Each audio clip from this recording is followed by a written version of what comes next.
नमस्कार साथियों, स्वागत है आपका आज के एक नए ब्लॉग में।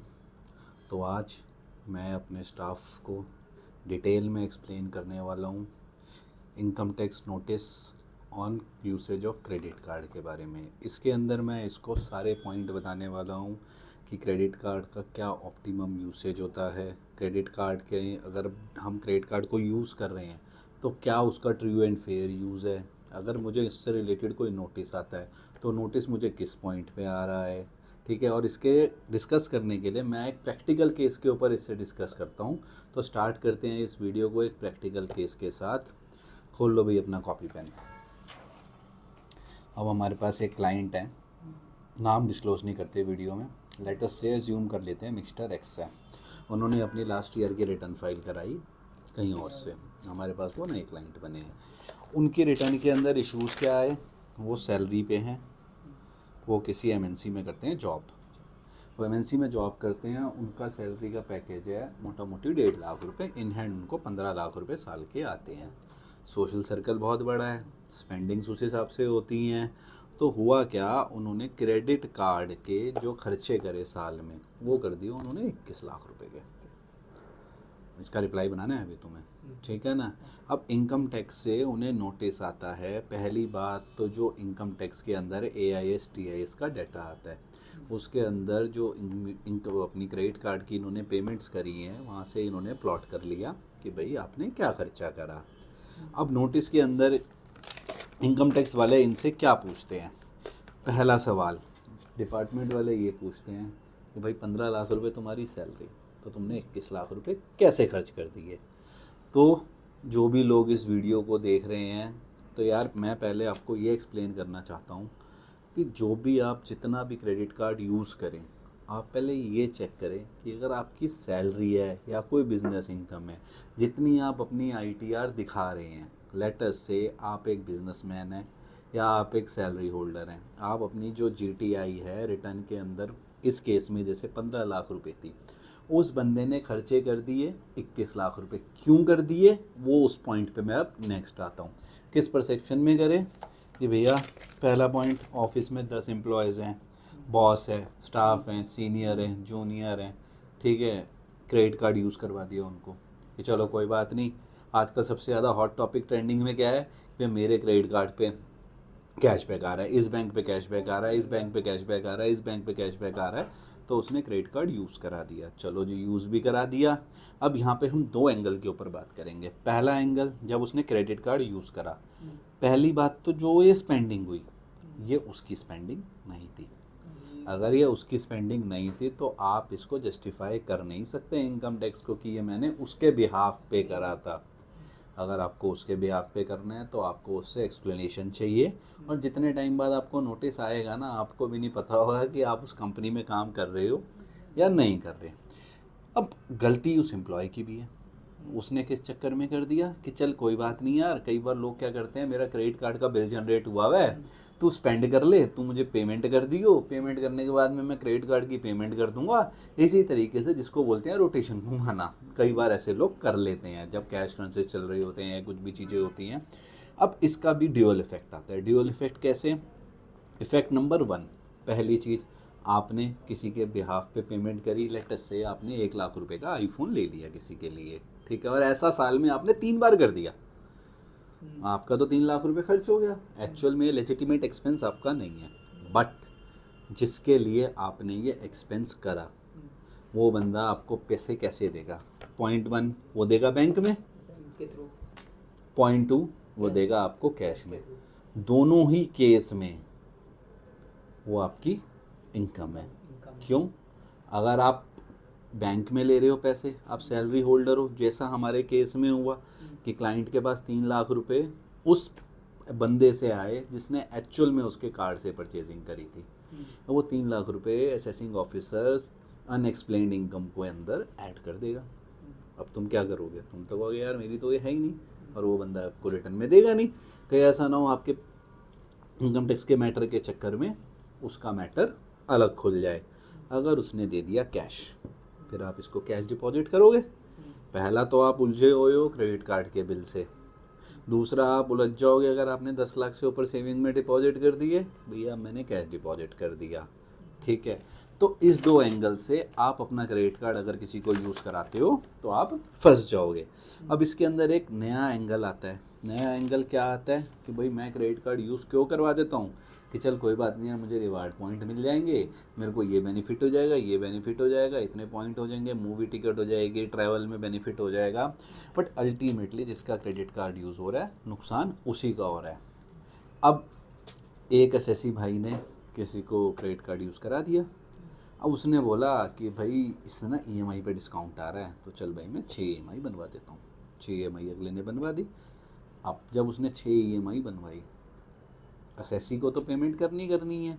एसएससी ने भी बोला उसके परसेप्शन में, चल यार मिनिमम ड्यू पे कर देता हूँ। अवेयरनेस क्रेडिट कार्ड को लेके इतनी अभी पब्लिकली है नहीं है, किसी को है किसी को नहीं है।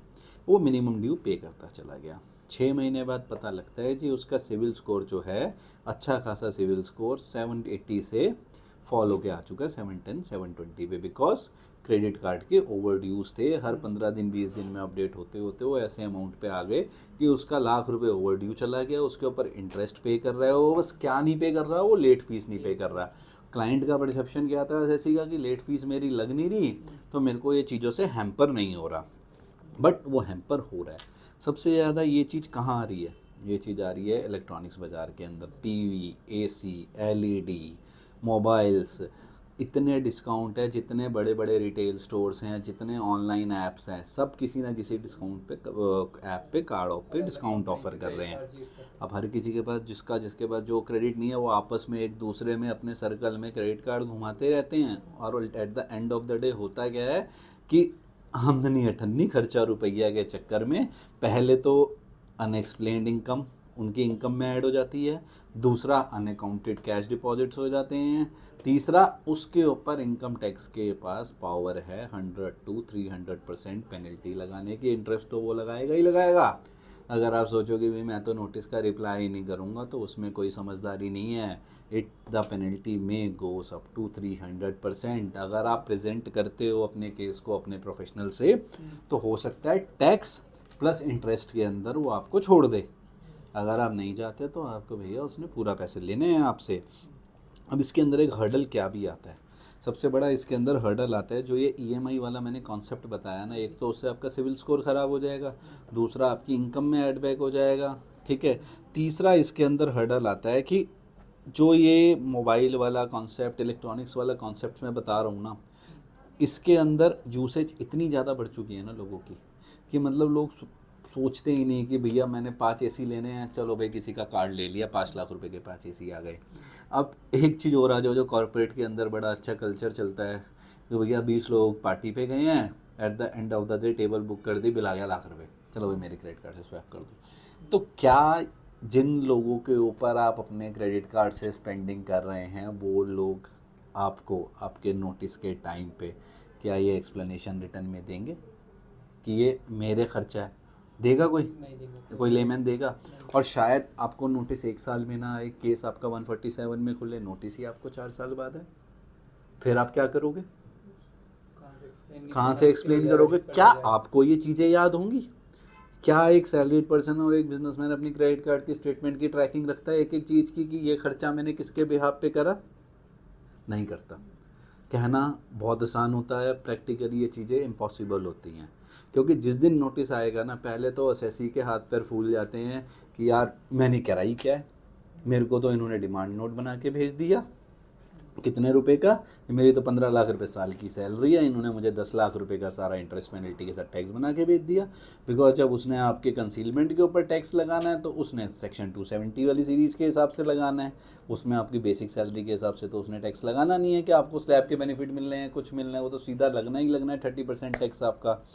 तो यार मेरा एक professional advice being a chartered accountant यही है कि जो भी आप अपने क्रेडिट कार्ड की यूसेज कर रहे हैं, यूसेज को फेयर और ऑप्टिमम मैनर में करिए। बिकॉज इसके अंदर अगर मैं एक तीसरे एंगल से स्टडी करूँ ना, वो तीसरे एंगल के ऊपर मैं एक अलग वीडियो भी बनाऊंगा, बट वो तीसरा एंगल ये है कि आपने आज एआई इतना स्ट्रांग हो गया है, आपने आज तो जी आपने एनुअल एक्सपेंस कर दिया 10 लाख रुपए का, आपने चलो किसी के बिहाफ पे खर्चा नहीं भी करा, 15 लाख में से 10 लाख का खर्चा कर दिया। आपका जो बेसिक खुद का खर्चा 50% 40% ऑफ सैलरी कम्यूट करता है ना, कि भाई मैंने अगर लाख रुपए कमाए तो मेरा 40,000 50,000 घर का भी खर्चा है, ठीक है। आपने इस बार 6 साल, ये मेरा जो भी मैं बता रहा हूँ ना, मेरा पर्सनल ओपिनियन है, 6 लाख 7 लाख 8 लाख रुपए क्रेडिट कार्ड से एक्सपेंस कर दिए। एआई इतनी स्ट्रांग है, धीरे धीरे धीरे धीरे आप ये हर साल कर रहे हो, फिर अचानक से चौथे साल में जाके अपने क्रेडिट कार्ड से खर्चे बंद कर दिए और आपके सेविंग अकाउंट में बैलेंस है। एआई क्या प्लॉट करेगा? इनकम टैक्स, ये आपकी कोई अदर इनकम आ रही है। क्रेडिट कार्ड के अंदर आप जो क्रेडिट कार्ड से खर्चे कर रहे हो, आप इनकम टैक्स डिपार्टमेंट को डिटेल में जाके थाली में परोस के बता रहे हो कि आपका लाइफस्टाइल क्या है, कि आप शॉपिंग पे कितना खर्च करते हो, आप ट्रैवल पे कितना खर्च करते हो, आप अपनी बेसिक नेसेसिटीज़ पे कितना खर्च करते हो। और जनरली क्रेडिट कार्ड से लोग बेसिक नेसेसिटीज़ पे अपना राशन नहीं खरीदते जाके, वो उससे ट्रैवल करते हैं, एयरलाइन की टिकट बुक करते हैं, घूमते हैं फिरते हैं, फॉरेन एक्सपेंस करते हैं। तो एआई और इनकम टैक्स मिलके इतना स्ट्रांग होता जा रहा है कि जब वो नोटिस में कोई एक अमाउंट भेजेंगे ना, आपको भी नहीं पता होगा ये अमाउंट है क्या। तो be aware, use credit card in a optimum and rational manner. अब आपकी कोई क्वेरीज है तो मुझे बताओ निखिल। सर क्वेरी है कि डिपार्टमेंट में नोटिस को कैसे जस्टिफाई करोगे? नोटिस को कैसे जस्टिफाई करूँगा? एक जो लेजिटिमेट मैटर है ना इसका, इसमें मैं एम्फेसिस किस पे दूंगा कि आप क्या एक्सप्लेन कर सकते हो, क्या एक्सप्लेन नहीं कर सकते। अगर जो चीज़ आप एक्सप्लेन नहीं कर सकते ना, बेटर है present in department, except that कि आपने खर्चा उसके बिहाफ पे करा है। अगर आपको एक्सप्लेनेशन नहीं देता बंदा, तो वो अल्टीमेटली आपकी इनकम है। आप अगर प्रेजेंट हो जाते हो डिपार्टमेंट में टाइमली और उसको सारी प्रेजेंटेशंस दे सकते हो, तो हो सकता है वो आपके लिए थोड़ा सा फेवर दे दे, आपको कुछ पेनल्टी के अंदर पेनल्टी ना लगाए या कुछ इंटरेस्ट के अंदर छूट दे दे। कि जनरली जब हम कोई चीज़ एक्सेप्ट करते हैं तो उसका इंटरेस्ट अलग होता है और अनअकाउंटेड का इंटरेस्ट अलग होता है। तो यही एक इसके अंदर ऑप्शन है कि किसी भी क्लाइंट को एडवाइस दो, कुछ दो, कि acceptance is the best defence. Present ना होना कोई भी चीज़ लेजिटिमेट मैनर नहीं है। तो यार अगर आपकी भी कोई क्वेरीज़ हैं तो नीचे एक मैं मेल आईडी दे रहा हूँ और कॉन्टैक्ट नंबर दे रहा हूँ, आप मेरी टीम को कॉन्टैक्ट कर सकते हैं। We will guide you at max and at best manner as we can. Thank you ji, नमस्कार।